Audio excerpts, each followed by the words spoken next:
and citizenship.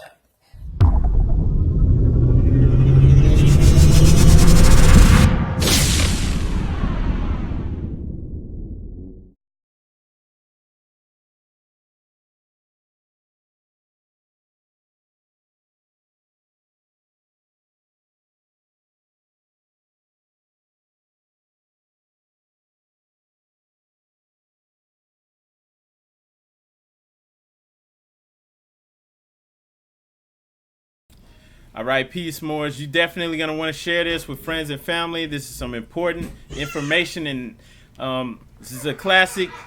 Make sure you share this and watch this. Enjoy it.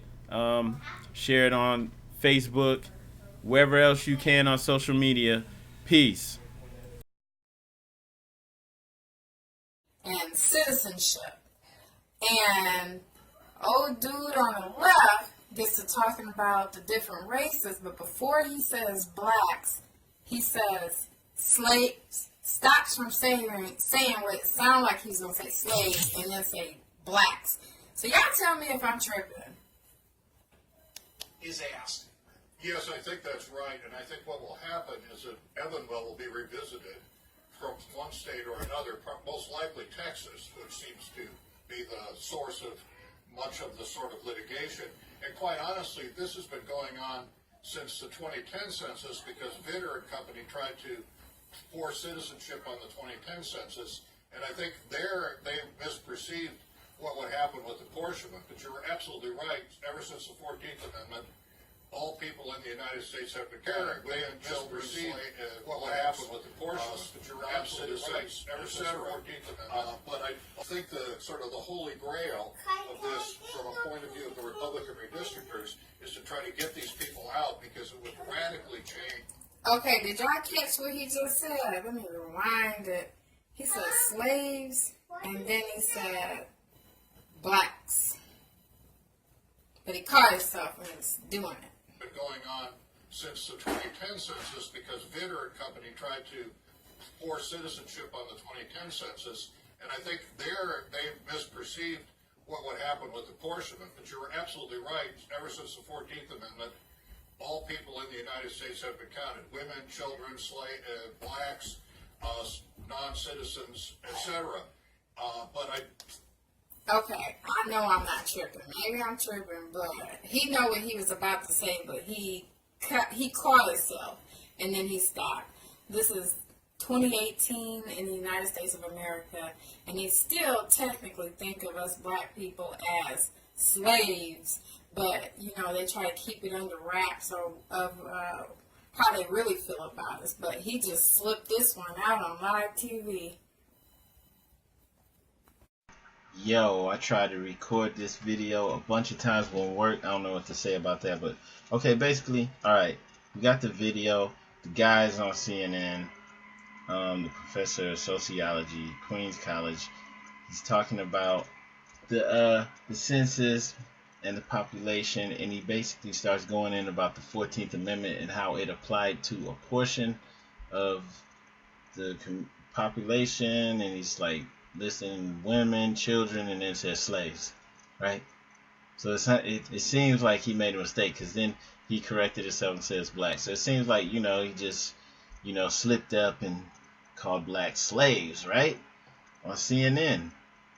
And, okay, there was another thing that happened just a few years back where this Alabama senator, right, was recorded in a secret conversation where he's like trying to do some kind of backdoor deal with somebody, and it's an FBI thing, and they get him on record, like recorded, calling the African American community there Aborigines, right? And like a lot of people don't know this, but like back in the days, well, not just back in the days, a lot of times what local governments will do when they want to get casinos, they'll just get like some tribe, like they'll make up a tribe, or they'll get a tribe that they pretty much disbanded and already, that aren't even active anymore, and they'll just put a bunch of Europeans in there, and so that's the way they can trade money to each other. They have them be on the tribal council, get on the casino rights. And so this guy was just like, you know, doing some backdoor deal type of thing he's not supposed to be doing. And they got him on record talking about the African American community there, saying that's y'all's Indians. You know, they Aborigines, but they not Indians, right? And so, you know, they say the African American community was upset about that, which makes no sense to me. They're gonna say, oh, that was racist, but in reality, he wasn't supposed to be talking like that on record. Okay? What I'm trying to tell you is this wasn't a slip up. Calling you slaves. This is what they call you behind closed doors. Those in the know. Okay? I'm not saying everybody, but those in the know, they call you slaves because they know that being black has no status. You know, it's not even about racism or any of that at this point. You know, you going up under these statuses that they created for you, they created for less than human people. That's what you are. You're less than human. These people know that you're the Aborigines, that you're the originals of this land. And these are things they talk about behind closed doors. People that are senators, you know, people that are in positions of power and they're leaders and they can make moves and make laws, right? They know that you're the Aborigines. And if you look actually at the 1828 definition of American, okay, it's going to show you some insight, something that a lot of people don't think about, right? So, we don't want to look up Negro. We want to look up American. And what does this say? Okay. It says, a native of America originally applied to the aboriginals or copper-colored races found here by the Europeans, but now applies to the descendants of Europeans born in America. So it used to apply to the people who were, you know, dark brown colored, the aboriginals, like this dude said. The Aborigines, okay? But now it applies to the descendants of Europeans born here. So they flipped it on you, right? So now they're the Americans, and they're also the Native Americans, because anyone born here is a Native American, and since they're now the true Americans, you know, ain't no telling what you are. They came up with a new status for you. Okay, you used to be the true American, now you're the African American. And before that, you was black and Negro. Okay? So now they're the Americans and the Native Americans. Okay?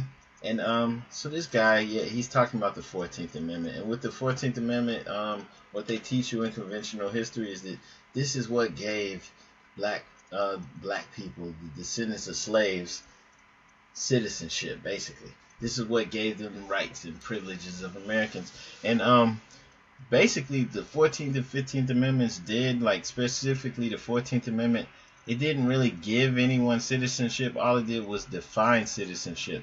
The U.S. Constitution says that all men basically have the rights as under God. All men are created free and equal under God. Okay, citizenship is mentioned in the Constitution, but it doesn't define it. The 14th Amendment defined it, because what they teach you is the South and the North are going back and forth, squabbling over this. And one of the holdups with the South was that they didn't want Negroes to be considered citizens in the Union. And so the North, you know, didn't actually give rights as citizens. They didn't specifically mention that black people have rights. All they did was say in here, you know, what a citizen is, and that's anyone born in the United States is a citizen, and they get the rights of a citizen. And so they agreed on that. Okay, so it was like a provisional type thing. And that's also how come black people's right to vote is up for vote every 25 years. Like George Bush was one of the last presidents that actually had to extend the rights of black people to vote. Not making this up. It sounds crazy. There were actually black leaders out here, which shows you how much BS that whole black term and label is to run with. They were out here campaigning for the president to extend their rights to vote. And this shows you that anybody who's running with that black thing and trying to be a leader, they're really running game on you. You know, they're selling you out because they know that that's putting you in a lesser status where you have to beg for the right to vote.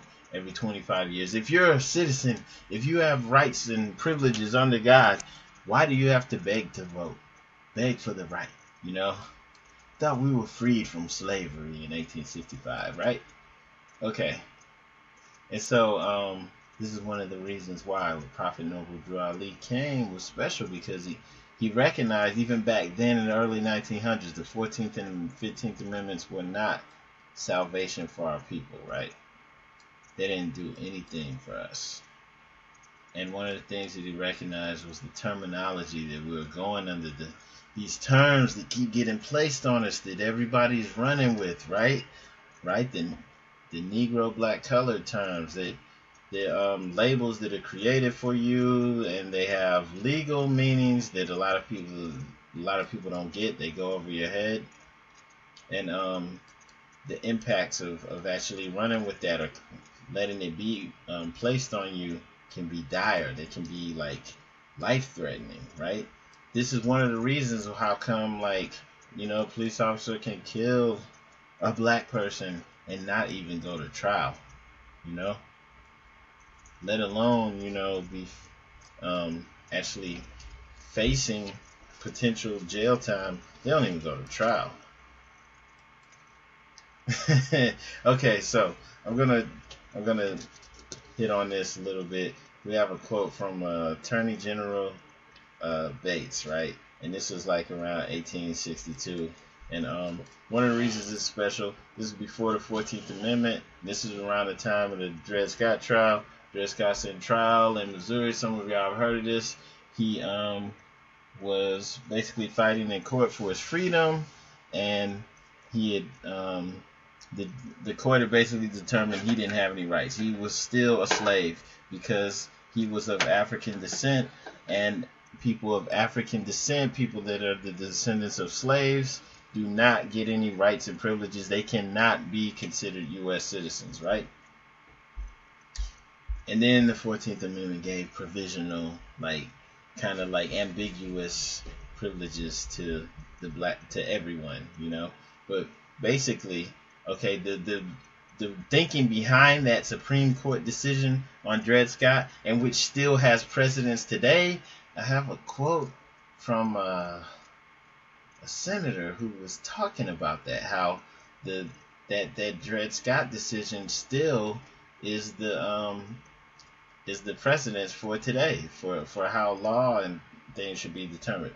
But I'll get to that in a second. Okay, so this guy, Attorney General Bates, he writes a long letter when the Secretary of Treasury sent him a question asking whether or not colored men can be citizens of the U.S. He gave him a 27-page opinion about the lowly Negro. The lowly Negro is such a big deal. It's such a big deal. A lot of discussion and thought is put into this, right? How to deal with this situation. So he says, taking the plea then strictly as it is written, persons who are excluded by this judgment of being citizens of Missouri must be Negroes, not mulattoes nor quadroons. They must be of African descent, not Asiatic, even though they come of the blackest Malays in Southeastern Asia. They must have had ancestors, yet that may be doubtful if born in slavery of putative parents who were slaves, and being slaves incapable of contracting matrimony, and therefore every child needs to be a bastard. And so by the common law, Nullius Filius, and incapable of ancestors. Alright, so, so many words, right? But he's basically just saying, okay, stripped you of your ancestors. Yeah, if you're of African descent, not Asiatic, because they know that there's a lot of black people in Oceania and in Southeast Asia. If you're of African descent, you cannot be a citizen. You cannot. They must have had ancestors, so they know you have some kind of ancestry, yet that might be doubtful because you're the descendant of slaves. So you are Nullius Filius. You're a child. You're a bastard. Nullius Filius means you're incapable. Well, their determination of that means you're incapable of ancestors. But what does that mean? Like in the Latin terminology, this is legal. They use this legally. It means you're an illegitimate child. You're a bastard. Okay. So if you are now they call you African American, you're a bastard. You're Nullius Filius. Okay, black is Nullius Filius. And that's why they changed the label so much. That's why you went from black, Negro, colored to freaking African American. Because they have to keep you incapable of ancestors. You're incapable of ancestors. That means you cannot trace yourself back to anywhere.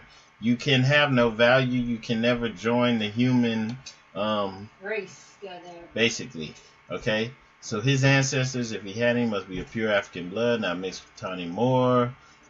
You know, they just basically removing you from anyone of anywhere, and that's why what Noble Drew Ali did was so important. He's connecting you back in with the human family. Okay? Because you're incapable of ancestors as an African American. You're incapable of being black. You want to tie yourself into Egypt, ancient Egypt, any of this stuff, it doesn't matter. You're incapable of ancestors. Okay? The law, okay, and the Bible, are used to bind you. Like a lot of people, it doesn't matter if you're religious or not. It doesn't matter how you interpret it. Like holy texts like the Bible, the Quran, all these things are used to determine the law. Even in the Supreme Court, they use the Bible. So it doesn't matter what you think. Okay, this stuff is used, and it's being used. And it's legally binding.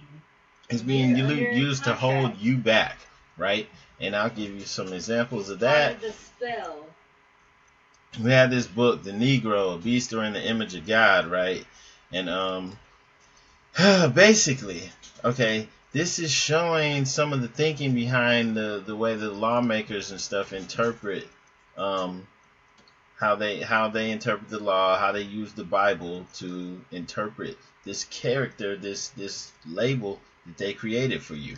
Okay, the Negro. And you can replace this with African American, black, doesn't matter, because they change the label every couple of years. But this is what they're talking about. You, the Negro, a beast, but be created with articulate speech and hands, that he may be of service to his master, the white man. And then they're going to use the Bible to make the case. Okay? And you could say these are the ramblings of a crazy person, but they're not. This book, you won't just find this book anywhere except in legal libraries. Like, you may be able to purchase a copy. You can find a copy to purchase, but this is kept in legal libraries all over the country. You see it's in the Library of Congress. You could say these are the ramblings of a racist person, but it doesn't matter. These racist people, if you want to say they're racist, are the ones making the laws, and these are the ones that created this label for you, and then they're making the case of why this thing is just a beast. Why would you want to go under that label? Why would you fight for that label? And it's not even yours. It was created for you. Okay? So they created this label, and they used the Bible and the law to bolster this claim. And that's why they'll say, hey, all men are created equal under God. You're not a man. You're a Negro. The formation of the Negro and other beasts. Okay? Chapter 4. Convincing biblical and scientific evidence that the Negro is not of the human family. You could say these are racist people, but that's like sticking your head in the sand. These are people that are creating laws. These are the state attorney general. Okay?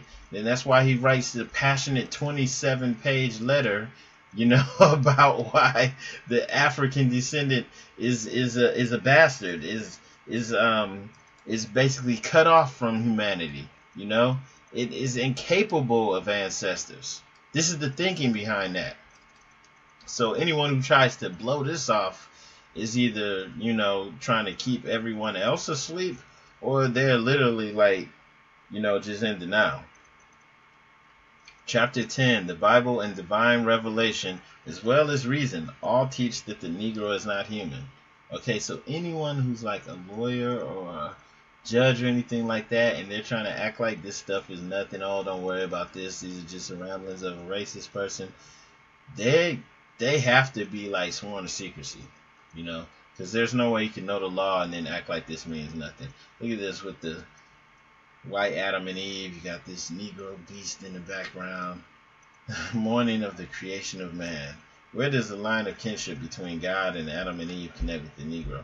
So this stuff is not a joke, and all this is just making the case as to why the Negro is supposed to be subjugated and held down. And this is making the case why, you cannot possibly try a police officer for murder when they kill a beast. You can't. That's a Negro. They're not even possible of having ancestors. They're Nullius Filius. They're bastards and they're beasts. Why would you send a police officer to prison for killing a beast? That's ridiculous. And that's why they don't even go to trial. Okay? And that's why it will continue like that. So if you got any leaders running with that, like if you're awake and you can get this message, that should like turn you off from all of them. We don't want anything to do with that.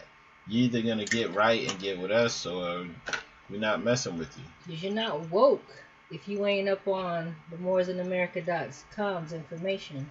There's no way you're woke if you don't know this stuff. You can't teach your children this. You can't teach, people who claims to be awoke or conscious this. You're not woke. And like I was saying earlier, everything is hidden right in front of you. I mean, it's not all secret. If you look at the Shriners, you see them rocking the fez. If you go to the Grand Lodge in Washington, D.C., they have a Freemason museum in there where they have presidents and heads of states wearing the fez. And they have the L and the Bay on it. They got our names on it. And I mean, like, this stuff is just hidden right in your face. When you see stuff like this, the first question you should ask is, why do these groups of people exist? Why are they so necessary? Why was, the secrets, the secret societies and all the information that they had so secret? But now that we're in the information age, it's coming out, and it's time it needs to come out. Why do they have, like, on the dollar, the pyramid with the floating eye, the eye of Horus? Why is that there? Why was that same pyramid found here in Ecuador? Okay, why was it found on a 1,000-year-old stone that that glows under a black light, and that they have okay, so it's a 1,000-year-old stone that looks exactly like the dollar on the pyramid, glows in the dark. And there's artifacts like that found all over the Americas, And so this isn't crazy. This isn't crazy talk. Like, this should make you wake up. How could this be here? And then later on, the Europeans come and they're starting to use these symbols and stuff like this. They know who you are. And then we were already over here and had an ancient language, that's been found, this script's been found all over the world. And so, like, anyone who's still fighting against this, whether or not we're the Moors, this message isn't for you because, like, you're not ready. This message is for the Moors, specifically Moorish Americans, because there's nothing really we can do to get to you if this doesn't resonate with you, because you're under a spell. And like a girl was saying earlier, we had to record this a bunch of times. Spelling is casting spells, okay? It's real. And like, I'm gonna show you something, show you how these ties bind. Look at this video too. It's on the Moorish America YouTube. But there's another video on here too. Check this one out. This is real good. In that movie Aquila and the Bee, they show you just like how subconsciously how they use things to tie you. Like in the beginning of the movie, okay, you see the words on the list. The last words are indigenous and then brunius. And then if you look that up, you know what indigenous means. Brunius means dark brown, like copper colored, right? Then later on, they have that same type of scene where she's writing the words out and it's got brunius, but it's flipped. Over that it says nociceptor. So at first it was indigenous brown people. Then it's nociceptor brunius, and if you look up nociceptor, you see that means receiving pain. Okay, so that's telling you that the brown and dark people are now receiving pain. So like, this is like letting you know that you went from being indigenous, but now you're up under this status where you're just a beast. You are just here to work. You're just here to receive pain, and forever be in this perpetual situation. You can't get out of it until you snap out of the spell. And the gates are open, you know. The collider, all that, you know, the stargates, everything is open. So that's why we're getting this information, and that's why those of us who's in the fifth dimension awareness is waking up, and we can come out of the spell.